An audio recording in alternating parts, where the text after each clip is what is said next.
Parashat Kitissa. Parashat Kitissa.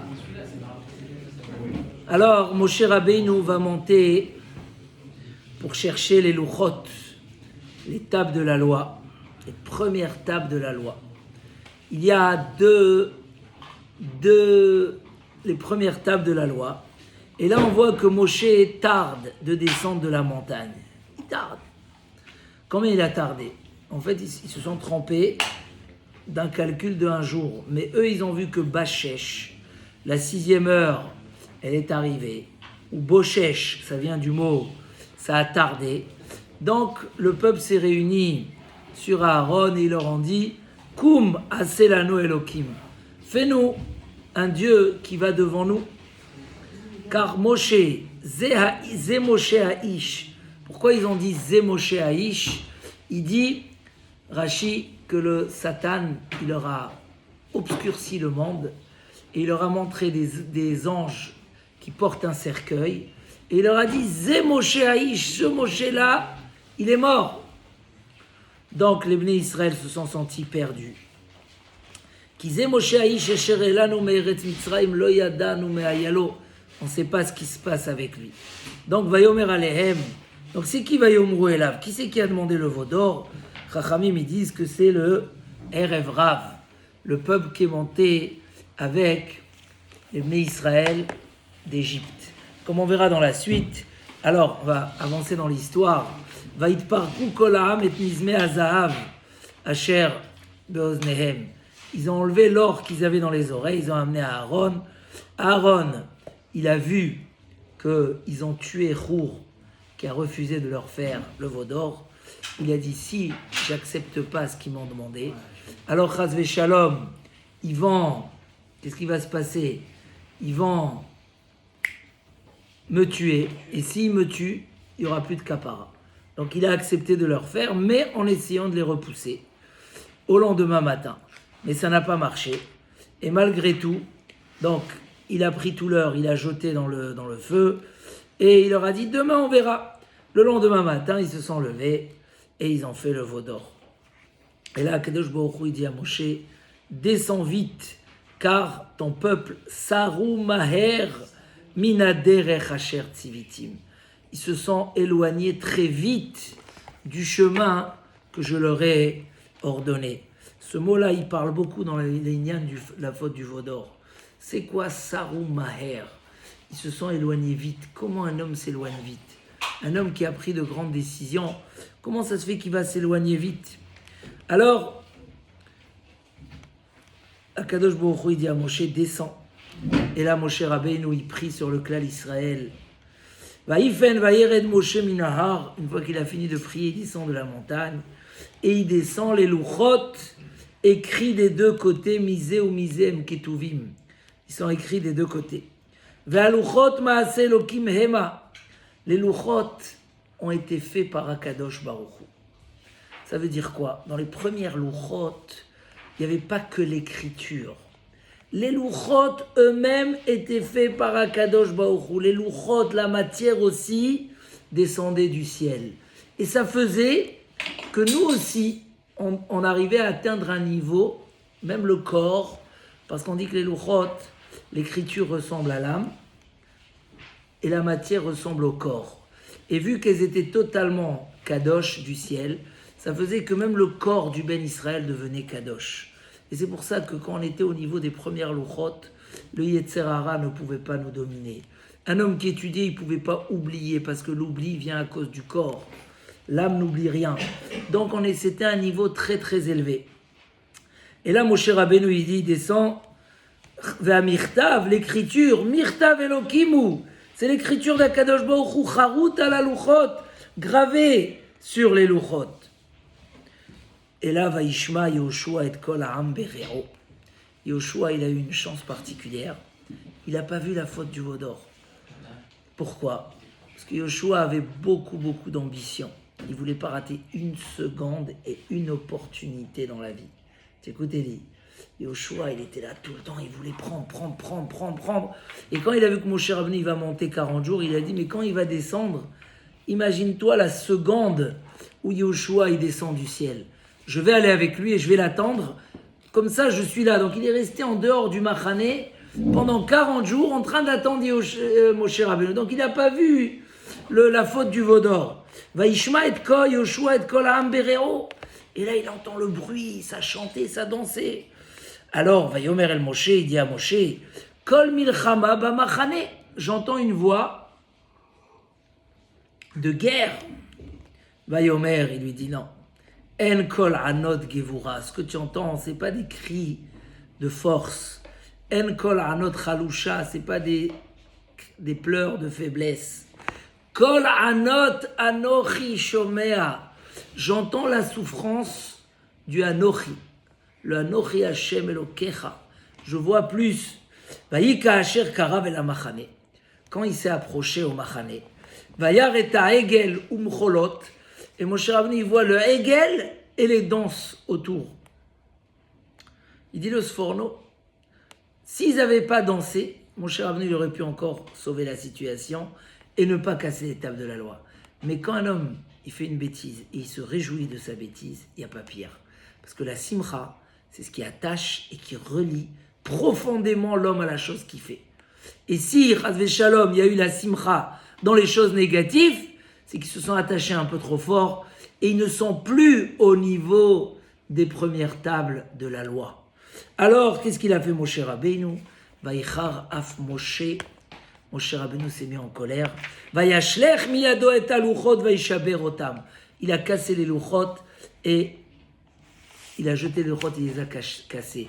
C'est une des choses que Moshe Rabbeinu il a fait sans qu'on lui dise du ciel, mais on lui a dit Yeshar Koach. On l'a félicité sur ce qu'il a fait. On dit même que le dernier pasouk de la Torah, qui c'est qui se rappelle? Le dernier pasouk de la Torah, où les chol ayad achazaka, la forte main de Moshe Rabbeinu, les chol amora agadol, la grande crainte, asher asa Moshe le'ene kol Israël, que Moshe Rabbeinu il a fait devant tout le peuple d'Israël. Il dit les chol ayad achazaka, hein? Il y a Rashi dit ici qu'il a reçu les luchot, mais il y a une Gemara qui dit qu'il a cassé les luchot. C'est ça la main forte de Moshe Rabbeinu. Fallait avoir un courage exceptionnel d'accepter de casser le plus beau cadeau que tu as réussi à avoir, que tu as réussi à obtenir pour le clan d'Israël. Un niveau supérieur dont Moshe Rabbeinu va rester à ce niveau-là, même après que les luchot se sont cassés.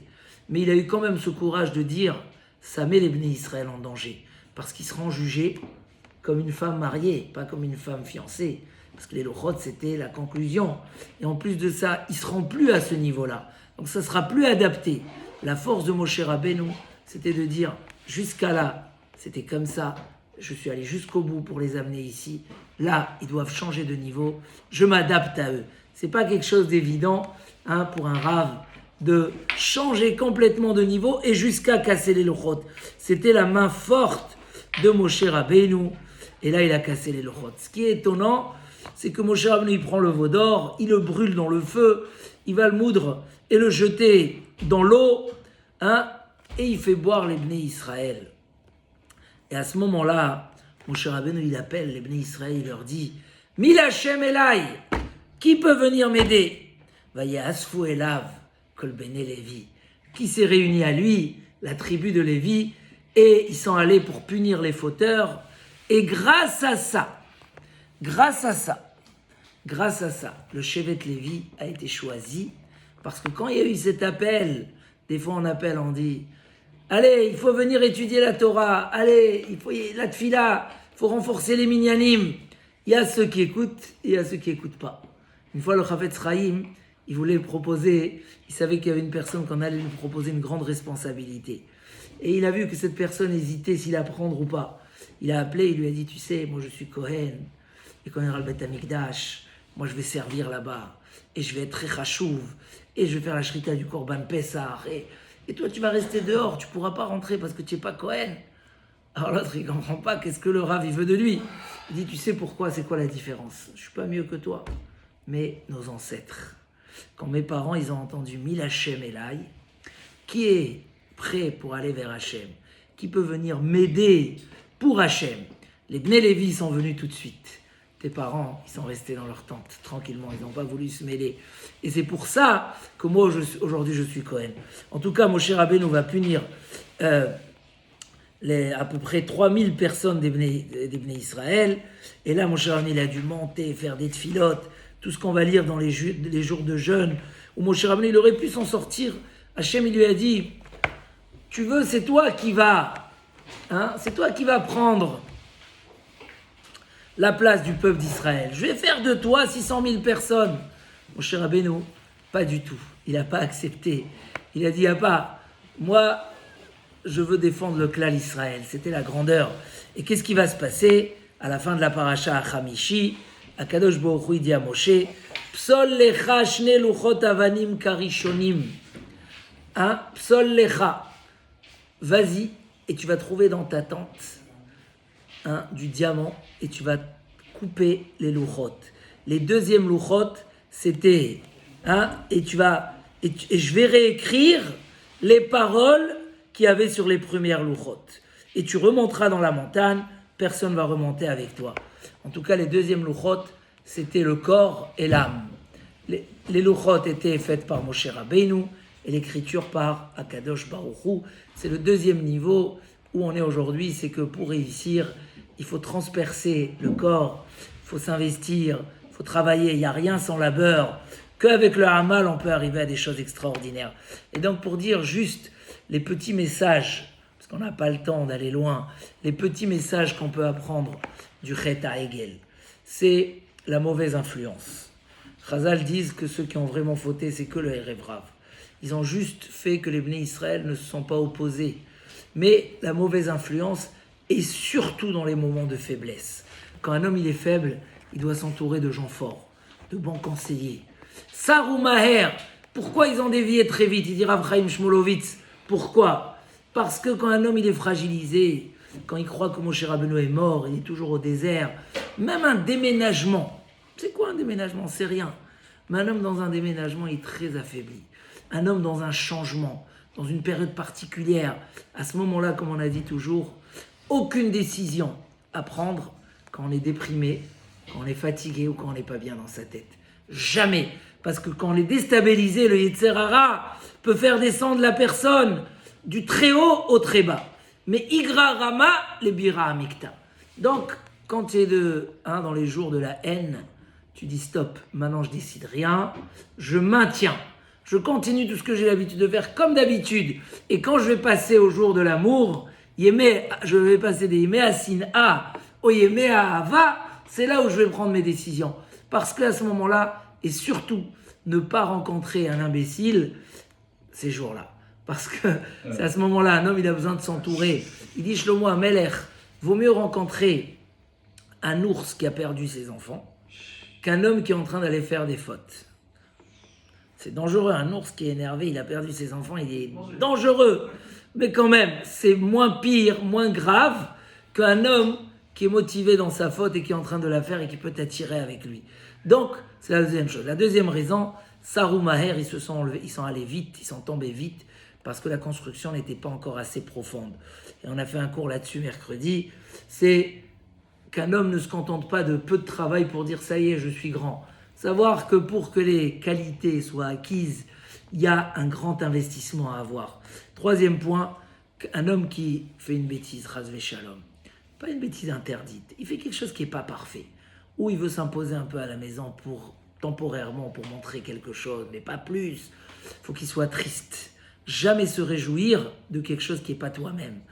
Même si tu es obligé de le faire, parce que l'heure le demande, le moment l'impose. Ok, je le fais parce que le moment l'impose, garde en tristesse et disant c'est que temporaire et je reprends mon élan. Parce que la joie dans les fautes, c'est quelque chose de grave. Et enfin, la faute du veau d'or nous a fait passer de niveau. Mais Moshe Rabbeinu, il a su qu'un homme ne peut pas aussi s'imposer des choses trop lourdes quand il est dans un moment de faiblesse. Donc, il a dit, il faut arrêter les premières tables de la loi, il faut laisser les deuxièmes. On a perdu dans les deuxièmes tables de la loi, mais on a regagné beaucoup aussi. Pourquoi ? Parce que dans les premières tables de la loi, on n'avait pas les midrashim, on n'avait pas les Haggadot, il manquait plein de choses. Pourquoi ? Dans les premières luchot, c'était pas marqué Psol Lecha, toi. ça devient une partie de toi-même. Parce que les premières louchot, c'était un niveau de clarté où tout était évident. Il n'y avait pas de difficulté. Il y a quelqu'un qui comprend super bien l'hébreu. Il a appris la Gemara depuis l'âge de 1 an. Quand il vient étudier, il ne fait aucun effort. Il est dans un risque. Pourquoi ? Parce qu'il peut se contenter de la compréhension rapide et il ne va rien faire de soi-même. Pour réussir, il faut yagata ou matsata. Du labeur pour réussir. Lo yagata, tu t'es pas fatigué, tu as trouvé. Altamine, ne crois pas. C'est du léger. C'est pas toi-même. Psol lecha, les deuxièmes tables de la loi, c'est vrai qu'on est plus bas. Ça demande plus d'efforts, plus d'investissement. Mais quand tu arrives, ça devient une partie de toi-même.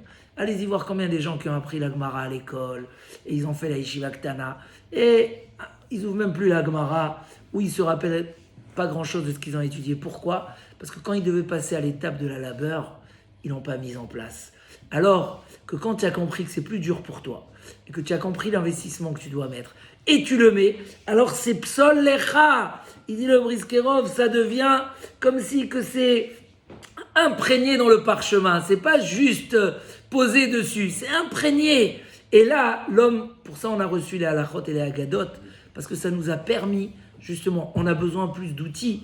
Donc Hachem nous a donné plus d'outils. C'est-à-dire que c'est pas évident, on te le donne d'une manière facile, ça viendra par difficulté. Mais Hachem nous promet de nous aider. Et si quelqu'un il dit « je me suis investi et j'ai pas réussi », Al-Ta'amin, ne le crois pas. L'investissement est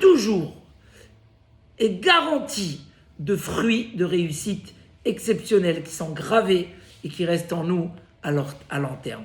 Alors, Chazak, Venit Chazek, Shabbat Shalom, Umevorach.